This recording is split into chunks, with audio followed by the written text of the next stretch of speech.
Today we've got a very special guest, Chi-chi Nwanoku, who I first heard on Desert Island Discs about 3 years ago and have been chasing ever since to come and take part in Wide Days.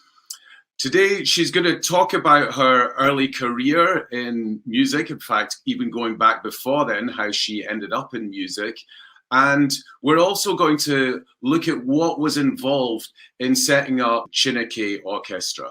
And I think without further ado, I'm going to welcome Chi-chi because we've not got quite so much time as we'd hoped. So let's get the ball rolling. Chi-chi, welcome. Thank you. Thanks very much, Olaf. So, like me, you have got different backgrounds. And your dad was Nigerian, your mum was Irish. They met in the 50s, not necessarily the most open cosmopolitan time in the UK, to say the least. How did they meet, and what was your early childhood like? Well, how they literally met, if you want to know that, it was in the days when people used to go out dancing on a Saturday night in the hope of meeting a potential partner or spouse. You know, Tinder didn't exist in those days. And both my mother had gone to the Hammersmith Palais to dance with her best friend, another nursing student. And it was in the days you had to be asked to dance. You couldn't just, if you're a woman, you couldn't just get up on the floor and do your thing like you do these days. You had to wait to be for a man to ask you to dance. And, you know, nobody had asked my mother or her friend for a dance. And so they just got fed up and decided to call it a night and set off back to the cloakroom to get their coats to go home. And as they were getting their coats, in walked my dad with a friend, another Nigerian friend. And Dad took one look at Mum and said, "Where are you going?" And she said, "I'm off. Haven't had a dance all evening." He said, "I'll dance with you." And that was it for the next 50 years or more. Wow. I think I was born a year later or shortly after that. Then where did you grow up? Well, I was born in Parsons Green Maternity Clinic in Fulham in the west of London. And then my brother came 11 and a half months later. I think they call that the Irish twins, less than a year apart. It's true, yes. And then 6 weeks after my brother was born, we received a telegram from my Nigerian grandmother, from other relatives telegram to my father saying, "Your mother's dying and you should try to come home." He bundled us all up and we went up to Liverpool, which is where the ship set sail to Nigeria. It was the same crossing from the triangular slave trade route, the same route. And we got a boat from there to Nigeria. By the time we arrived, my grandmother had passed. So Dad never saw his mother again alive. And we stayed there for the next 2 years. Wow, do you have any memories of that? I do. I have two memories. The first one was I was about 2¼ years old.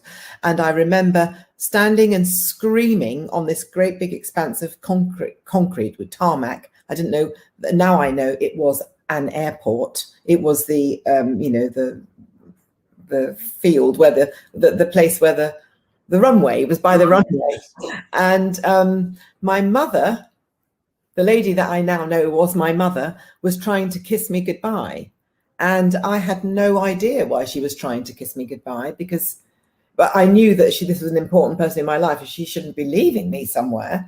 And not only that, she was leaving me with my little brother, who was 1¼ years. And that thing that was standing just over there, 50 yards away, was an aeroplane. Little did I know that my mum was expecting another baby. And it was at the time, it was during the British occupation of Nigeria, when it was still colonized by, when Nigeria was still colonized by Britain. And my mum had had a couple of sort of uncomfortable moments during that pregnancy. So she'd been to the British doctor, and who the day before had said to her, There's one seat left on the British Army plane that's flying back to London tomorrow. I'm going to give you that seat, and you can bring your youngest child with you on your lap. So my mother had literally 24 hours to get onto that British Army plane back to London. So my first memory was screaming and screaming and trying to block her and prevent her from kissing me goodbye, because I couldn't understand why are you going somewhere and not bringing me? Why, with my, as well as my brother and my dad, you know, where are you going? I didn't understand it. And of course, my little mind thought that if I prevented her from kissing me goodbye, then she couldn't possibly leave, could she? And I succeeded in blocking her from kissing me goodbye, but she still left. And I've always been affected by that. I've got a real kind of, I'm not very good at saying goodbye to people. And when that plane landed 6.5, 7 hours later, she was in labor and she gave birth to twins. Wow. Yeah. And so how many siblings do you have then? 4? I've got 4 siblings, so I'm the oldest of 5. And my second memory in Nigeria was shortly after that. And in our village to this day, because my parents, when they retired years later, they went back to Nigeria and built a beautiful house in my dad's village where they're both buried now, actually. But it was one of those nights where my dad was holding me in his arms, and it was one of those nights where the stars were just teeming out of the sky. And we don't have electricity in our village. We're just lit by the stars and the moon. It's just like paradise. And he was holding me, and we were just looking at the stars, and I was asking him what they were, and he was telling me what they were. And as he told me what they were, he sang to me, "Twinkle, twinkle, little star." And I still think of that as my first music lesson, because I learned that song then. And of course, "Twinkle, twinkle, little star" was taken by Mozart. Heard it. It was a "À vous, je voudrais maman." It's a French folk song, and Mozart heard it in a cafe in Paris or a bar or something, and turned it into that wonderful variations for piano. Wow. Yeah, so that was my first. My main 2 memories. Knowing my mum and dad. When you heard that, then when your father sung that to you, I was about 2.5. 2.5. Wow. Yeah, a bit older. About 2.5, because actually I was 2.5 when my mum left. I was 2.5, and then I was just before I was 3. We came back just after my 3rd birthday in June. Dad and I came back on another boat. We didn't get the luxury of coming on a plane. We came away by boat, and that was my time in Nigeria. We moved back to, we joined Mum, who was they were living in Kentish Town. That's where we lived until I was 6.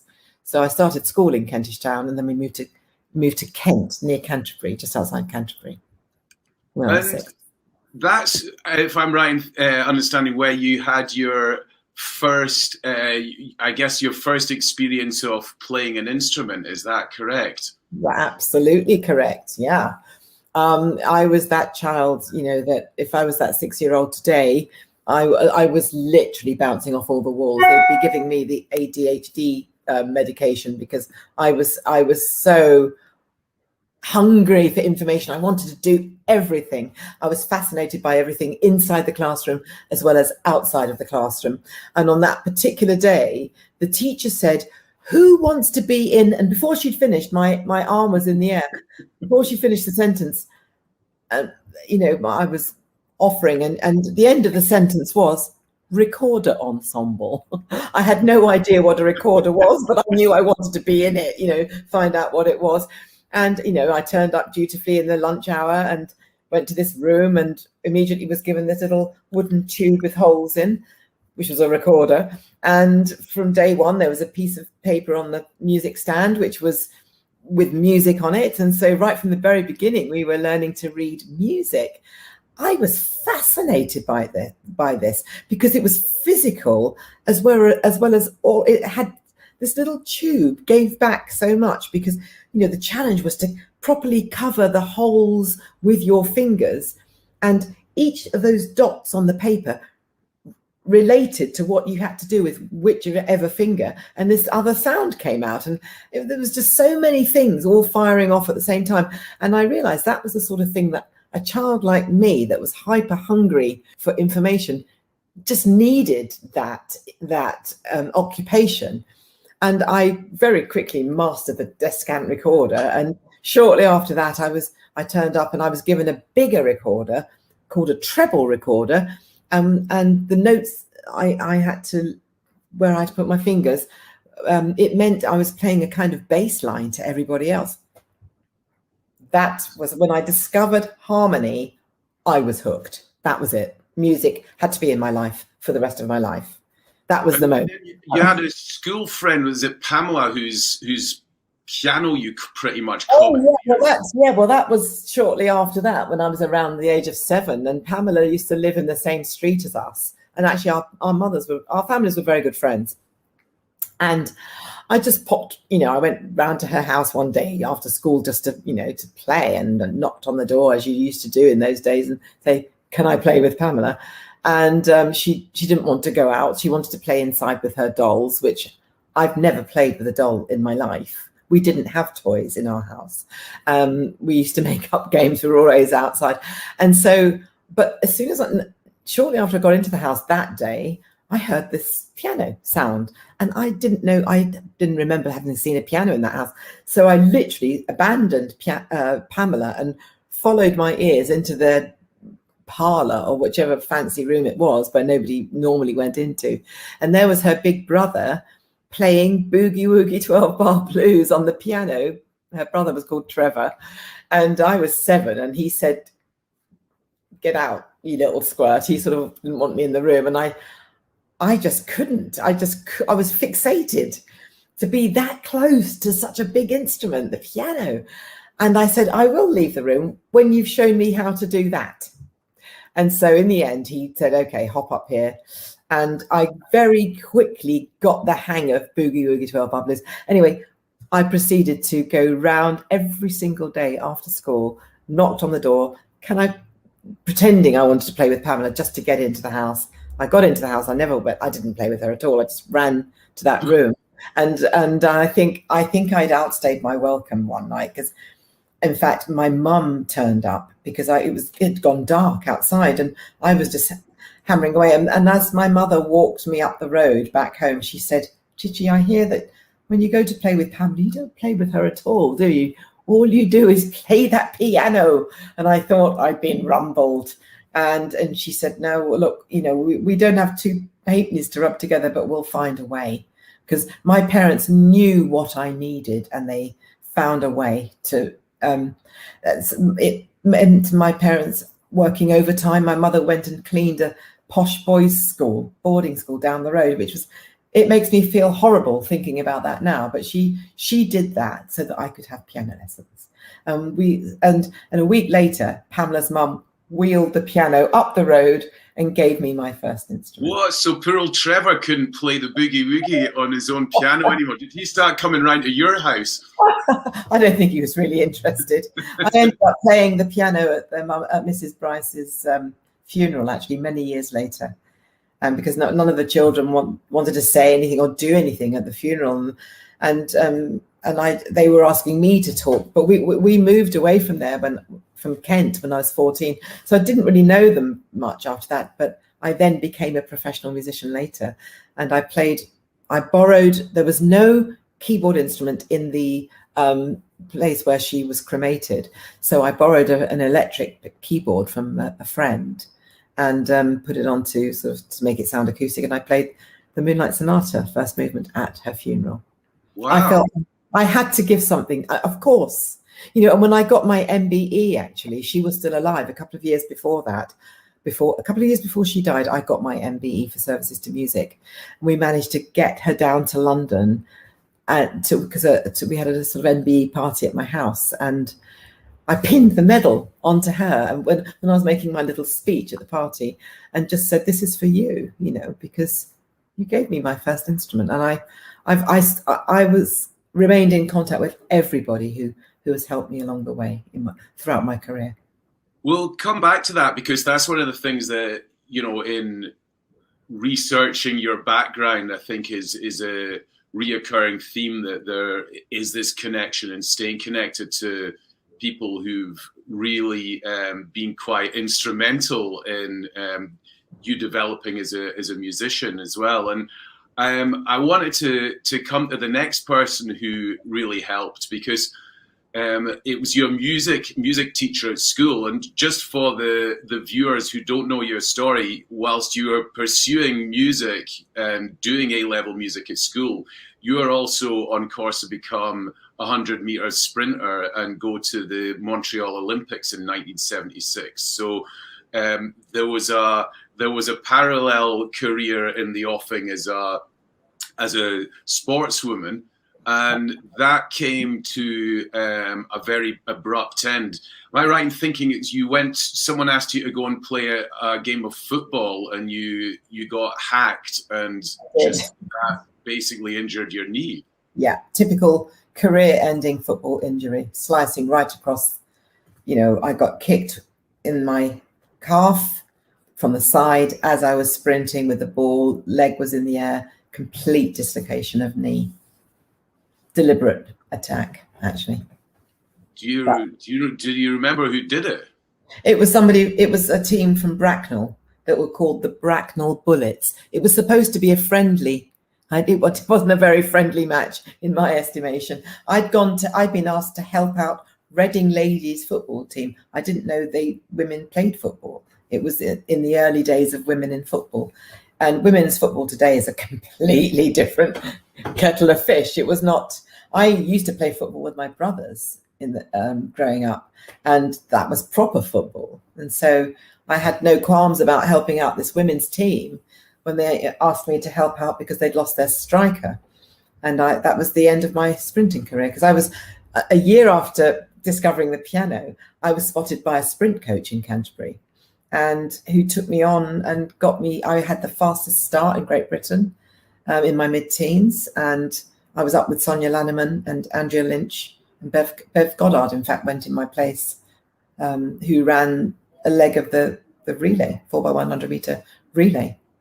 So, how did you get over that? I mean, if you especially as a kid, where you spend years and years training, I mean, that's like training for, I guess as an adult, it would feel more like months, but as a child, the time sort of elapses much slower. Sorry, more like decades as an adult. So, I mean, did you have bitterness? I mean, I didn't have time. No, I was devastated, of course, when I was carried off the football pitch, taken to A&E, and told I would never sprint again at international, even national level. And because I was competing at national level at that point when I was 17 and a half. And there was, I was all bandaged up, and I was told I had to have my knee operated on. And in the few weeks between the accident and the operation, I mean, I'd spent my whole life either in my school uniform or a tracksuit. I look a bit as if I'm ready to go training now. But, I just lived in a tracksuit because I was always training after school, always. And sometimes before school as well. And so the first time in my life, I couldn't train.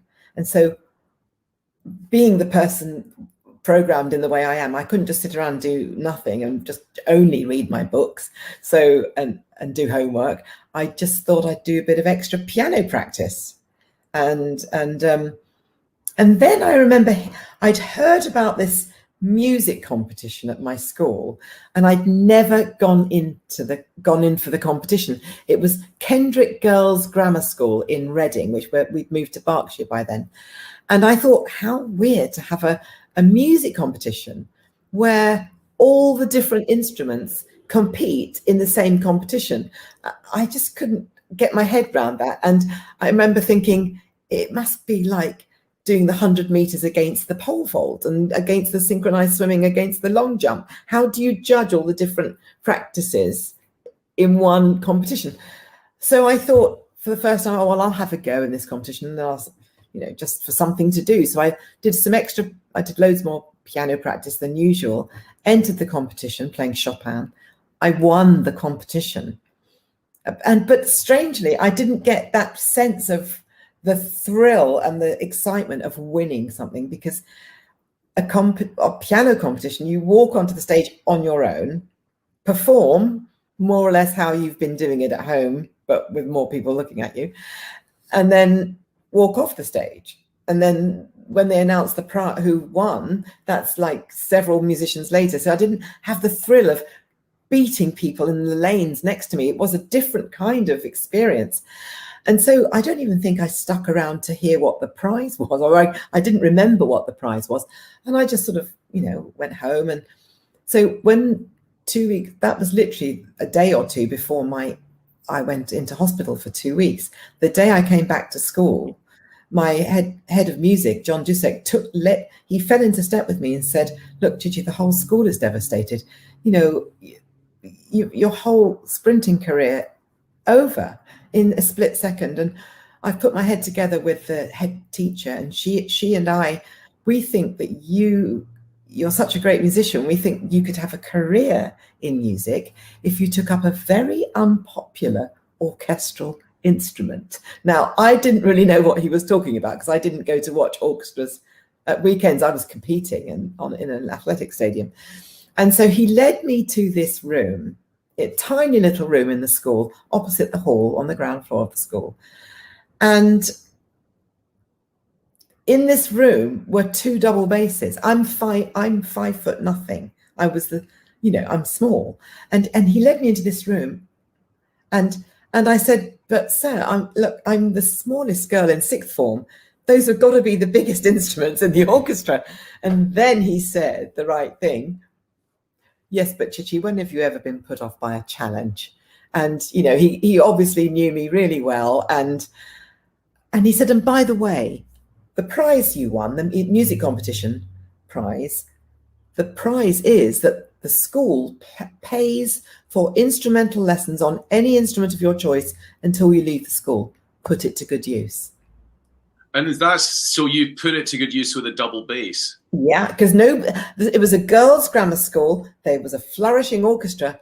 Nobody played the double bass. So, I mean, this is, you end up studying the double bass. I'm assuming not too much long afterwards. I mean, yes, about 2.5 years later, I went and did a crash course in Cambridge, and it's called Anglia Ruskin University. But I spent most of my time with all the university orchestras, because there was only one other double bassist in Cambridge at the time. So everybody thought I was, at one of the colleges in Cambridge, but I was at the Anglia Ruskin University. It was then called the Cambridgeshire College of Arts and Technology. And my headmistress knew about it. And she said, "Chi-chi, we're going to help you go to, because you need to get to grips with the double bass and learn it and save your grant for hopefully going to the Royal Academy of Music or somewhere like that." And so she found another foundation called the Green Girls Foundation, and she applied for me, and they paid all of my fees at the Cambridgeshire College. I mean, it's amazing this, really, that you've got, first the belief in from your parents, and then your tolerant family friends with their piano, and then the teachers would be encouraging this and finding a way for you to do it. And I mean, you then did end up going to music college to study, and after that ended up in Rome to study. I mean, what was that like, coming from the UK and ending up in Rome? It was amazing. 70s, sorry. Yeah, that was in 1981 until 1981. I graduated from the Royal Academy of Music in 1981 and went to Rome for nearly 2 years, 2 years. And I went to this, it was the real old school tuition I was getting on the double bass, sort of,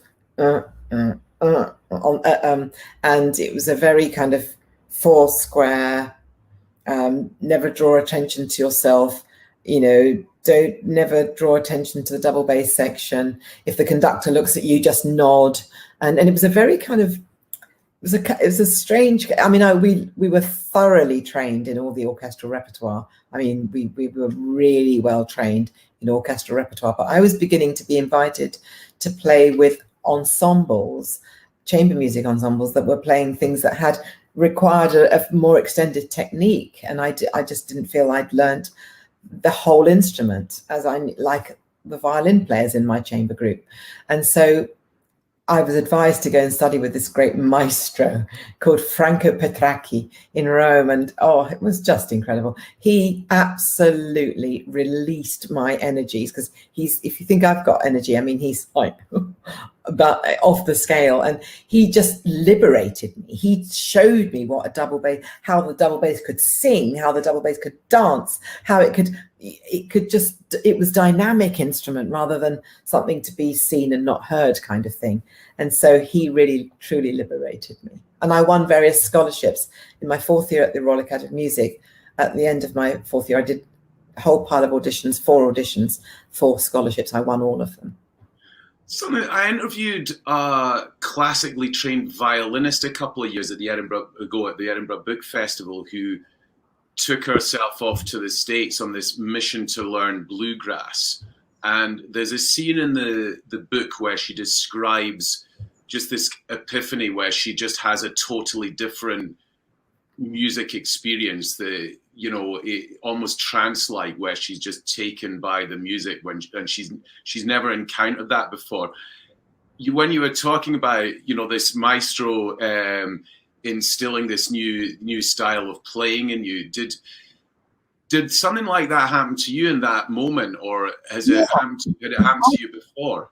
Yeah, I discovered I had a singing bass, a singing sound on the instrument, and we only played solo work, and so I just learned to play lyrically and have more of a musical control over the music that I was saying, what I was saying musically, rather than me only playing bass line. I mean, I love some of the bass repertoire, solo repertoire, but I was never going to have a career as a soloist. That's not a realistic thing as a bass player. But our greatest literature is in the orchestral writing. But I needed to extend my technique, because let's face it, when I left the Royal Academy of Music, I'd only been playing the instrument for 6.5 years, and everyone else who'd left the same time as me had been playing for nearly double that amount of time. I had a lot of catching up to do. But you did end up getting a lot of international work, and I learned so quickly, Ella. As a musician. I mean, where did you end up? How did it work? Would you get someone saying, right, we need a double bassist for our orchestra, come to Germany, or we're preparing for a season in France, or what was how did that work? I got a job. I got a job with the London Mozart Players. It was my first principal job in 1984, and I think I was probably possibly the first female to win a principal bass job in a London orchestra. And there was Jane Glover was the conductor. It was lovely to get to know Jane, and she offered me this job, and it was just incredible. And I then got invited to play with Chineke and other in period instruments, and I just started being invited. Word got around. I think I was good at what I was doing, and maybe people remembered me. People remembered me and wanted me to.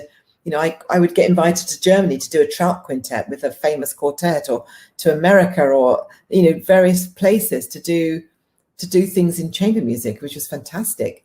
And my group Endymion Ensemble, we were still performing, and I was juggling it between that and freelancing with Academy of St Martin in the Fields, John Eliot Gardner's orchestra, and then I was a founder member of the Orchestra of the Age of Enlightenment, where I was principal bass for 30.5 years.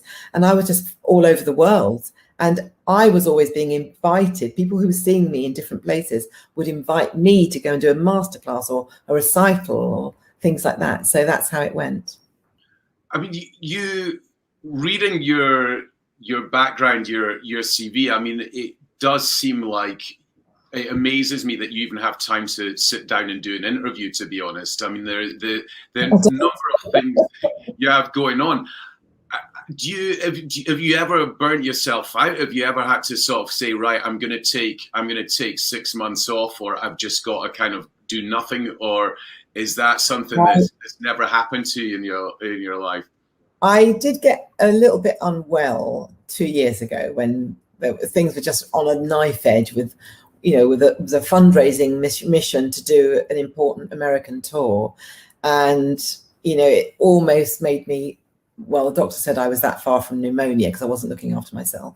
And my daughter and her best friend sent me off to France to stay at her best friend's parents' chateau for a week, which was quite nice. But I need to take care. I do. I need to be someone to just pick me up and just saying, you're just going to stop for the next month. Because I've started writing a book. I've been asked to write a book by lots of people. That has started, but I should have finished it by now, but I can't get the time to write it. I need the time and space to write it. We're bringing the next person that we're bringing onto the staff at Chineke is a managing director who can really properly take care of all the organizational work of the team, so that I can just do the kind of stuff that only I can do for Chineke. I'm the visionary and the creative mover and shaker.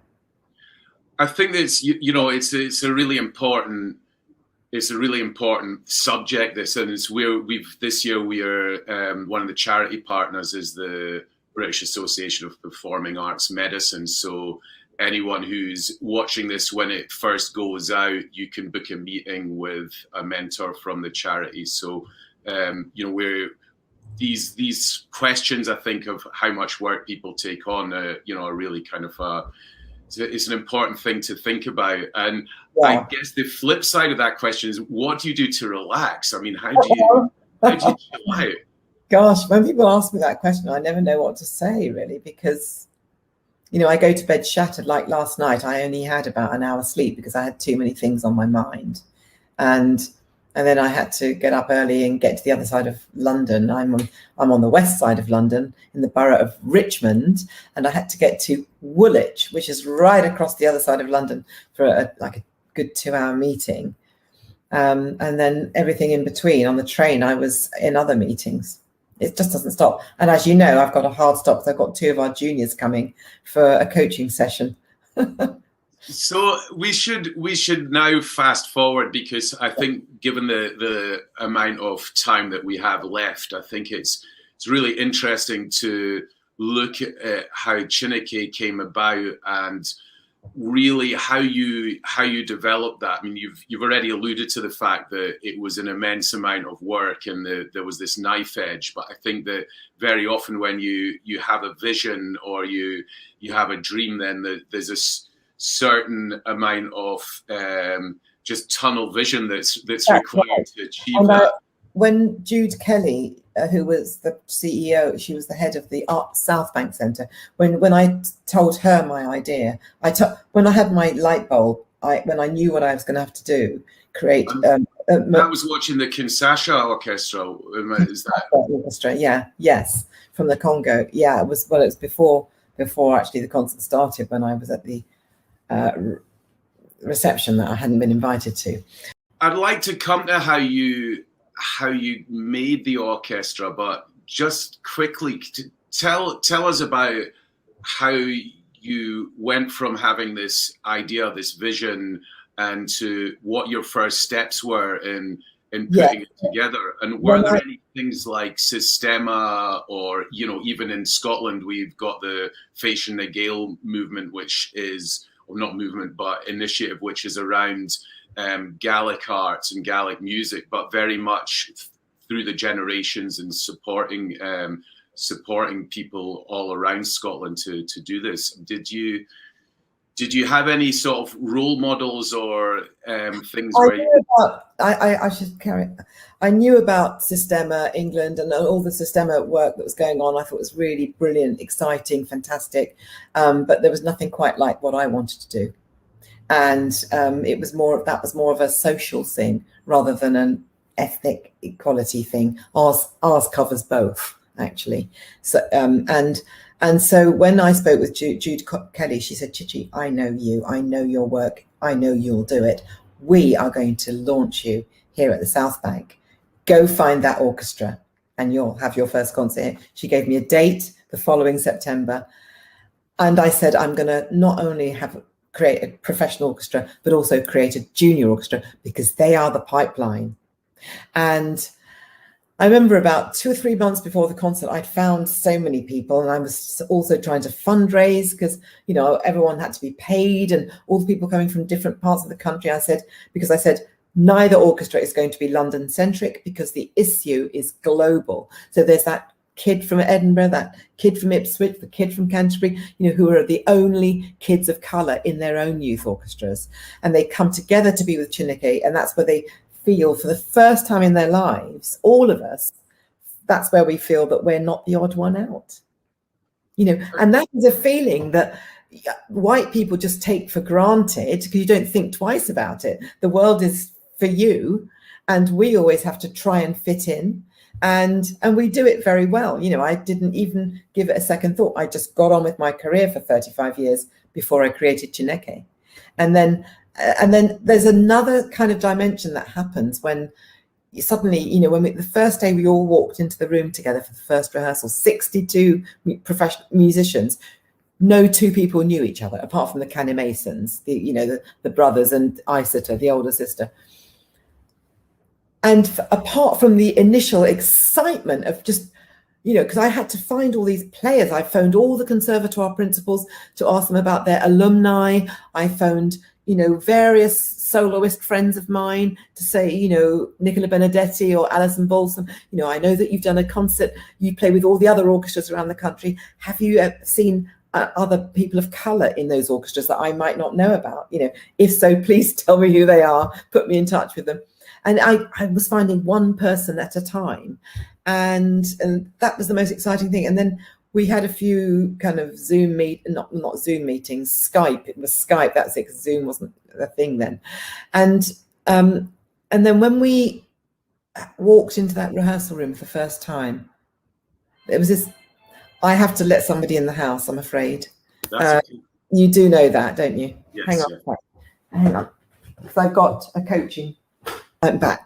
Yeah. So yeah, we'll have to wrap up quite soon. Yes, when the second doorbell comes, it means the other Chineke Junior is here. And what was really that first moment, and exactly the same thing happened when the juniors met for the first time, I think the day later, because their first concert was a couple of hours before our first concert.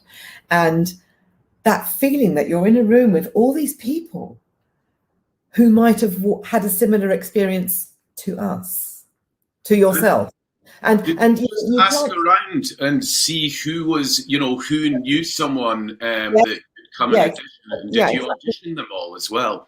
Exactly what I was saying. I was asking about who was out there, and then I would check them out. I would find out who their teacher was at college. I'd look them up on YouTube. If I couldn't find them there, I would find a way. I didn't do any auditions. I found a way to know that first orchestra and the junior orchestra were good enough to get us through a concert and just to get the ball rolling, you know. And, you know, we've become much more polished since that first concert, but the excitement and the thrill and the edginess of that first concert was just mind-blowing. You know, the whole South Bank sold out. It was just unreal. But you know, just going back to that first meeting, because that will never go from our minds, our memories, going into that rehearsal room and meeting all these people that we'd been talking to each other, but we'd not been in the same room together. And then when we got over that first initial excitement and sat down to start rehearsing, the conductor raises the baton. All we had to think about was the music. Because everyone fitted in, whatever their shade or ethnicity, everyone belonged. And that was it was an incredible experience to have at my age, you know, and playing music by Samuel Coleridge Taylor that we opened the concert with, you know, because playing music of composers of ethnicity, composers of, you know, a relative ethnicity is vital to our success, as are the conductors and soloists who we work with. The repertoire, the board, the staff is diverse from top to bottom, goes from black to white in every layer of our organization. Otherwise, we're not truly diverse. And have you been able to help people doing similar things in other parts of the world? I've inspired lots of people. I've probably done more than 100 interviews and talks throughout. Wow. And it's interesting because I was casting my mind back to my my first classical concert, which my mum took me to, and it was in the Usher Hall, and it was actually Wynton Marsalis playing trumpet, playing Haydn rather than jazz, and this is when I was still at school, so in the 80s. And what it made me think of was that it was the fact that jazz seemed to, in jazz, it seemed to be more diverse. In fact, you know, a lot more diverse. And why? Then I started to look at other forms, genres of music, and then like disco or hip hop or even, you know, house music from, you know, that I grew up with as well. And I was thinking, what is it about classical that it is like, or has been hitherto so monogynous, so white male? Is it just because of the nature of it being a more conservative field, or why do you think it's? Well, it's so much more academic. That's probably one of the most important questions of this interview, actually. But I really have little time now, unfortunately. But I think there are some questions that you can also ask yourself. You know, why, there is this notion that Western classical music, we have no place in it. And this is a mythical notion, because we've uncovered and exposed and brought to the forefront so many musicians and composers who've been involved and contributing and participating and giving and inspiring in the classical music genre. You know, we're about to perform something by a composer born in 1524 or something like that, a 16th century composer, extraordinary composer. And, you know, to think that we had nothing to do with it, it's not our sort of music, is bizarre to us, especially the more that we discover about how much we've had involved. And, you know, and one of the things that I've said in another interview, well, more than one interview, is that, you know, think about what was going on in the world at that time of, you know, art, music, high art, should we call it, literature, drama, theatre, opera, music, everything, all of that high art. That explosion, they call it the Age of Enlightenment in the 18th century. What else was going on in the world at the same time? The most depraved behavior was going on at the same time. The slave trade that was funding, you know, Handel had so many shares in the slave trade, and all of the riches suddenly, I mean, Europe was a feudal place. There were people killing each other all over the place, all the wars. And it then became gentrified with, you know, with all this high art being injected. And I think in order for people to be able to continue the work they were doing with slave trading, they had to dehumanize Black people. You know, you wouldn't treat someone of your own like that. So Black people were dehumanized. So, you know, in order to be able for them to act out what they were doing without too much of a guilt trip. And so we've been involved from day one because we've funded it and we've inspired it. And we've, you know, with our music and song and dance and everything has been emulated and copied. We've got proof of how Mozart copied Joseph Boulogne, Le Chevalier de Saint Georges, note for note, like literally cut and paste, you know. And we've got all kinds of proof, and we're not trying to take. And the thing I have to get across to you all is that the dawning of Chineke, which has put the willies up a lot of people, we're not here to take anything away from anyone. We're here to amplify this industry that we love and have committed ourselves to. And if you can imagine what it takes a single child, the hours and hundreds of hours it takes for a single child to go from school through to having a position in the industry is no small thing. To commit to classical music, because even if you graduate with a first from the Royal Academy of Music, there is no guarantee that you are going to get a job in an orchestra. And add color to that, and you can imagine how that's why we don't appear very much. So we're trying to change all that, and we're trying to bring people along on that journey with us. We're not trying to take anything away, we're trying to amplify. And so many of my white colleagues are banging on my door saying, Chi-chi, I want to play with Chineke. How can I play with, you know, and you know, I wish I was black. And I say, well, what do you mean you wish you were black? I've known you. How long have I known you? You've never said that before. Well, I want to play with the Chineke Orchestra. Well, you don't have to be black to play with the Chineke Orchestra. You have to share our philosophy and want to be part of change and inclusion. And you have to be damn good at your instrument, like I had to be, to play in your orchestra all those years. Chi-chi, I think it's a great way to almost end. Just before you came on, I did say, is there a question that you've never been asked that you wish you had been or you'd like to be asked? And I thought, just before you go, is there a question that you'd like to be asked?